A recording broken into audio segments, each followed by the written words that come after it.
కాపులు కాచి అతని అనుగ్రహంతో కొల్లకాడే మిగిలిన ఈ లంకాపురి సామ్రాజ్యాన్ని శాశ్వతంగా పాలించు.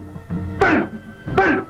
పౌరాణిక పాత్రలు ధరిస్తున్న సమయంలో ఎన్టీఆర్ బహు నిష్టగా ఉండేవారు. ఆయన నియమ పాలన గురించి తెలుగు చలనచిత్ర సీమలో అనేక కథలు గాథలు ఉన్నాయి. దేవుడి పాత్ర ఏది వేసినా ఆ వేషధారణలో ఉన్నంతకాలం ఆయన పూర్తిగా శాకాహారిగా ఉండేవారు. మాంసం ముట్టేవారు కాదు, అంత నిష్టగా ఉండేవారు. దేవుడి పాత్రలు వేసేటప్పుడు శాకాహారం నిష్ట అయితే, రాక్షస పాత్రలు పోషించేటప్పుడు మాంసాహారం తినటం నిష్టగా ఉండేది ఆయనకు.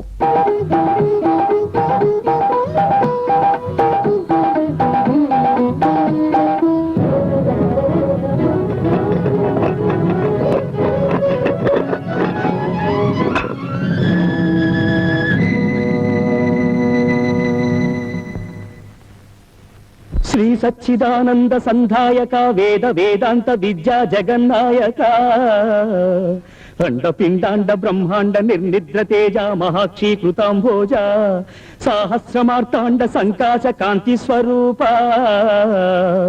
చతుర్వేద రూప చతుర్బాహుధారి మురారి ముకుంద సదానంద సౌమిత్రి సంసేవిత మౌని సంభావిత పాదదాసానుదాసుండ నీ రాకకై నిర్నిమేషంబుగా వేచియున్నాడా, నీ దారినే కాచియున్నాడా ఓ దేవా,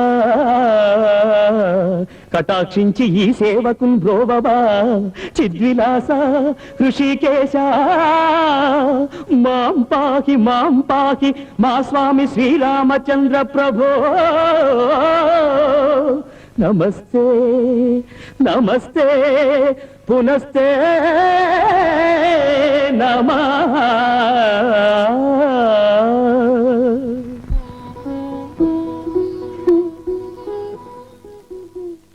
మా నటుడు కార్యక్రమంలో ఇప్పుడు వచ్చిన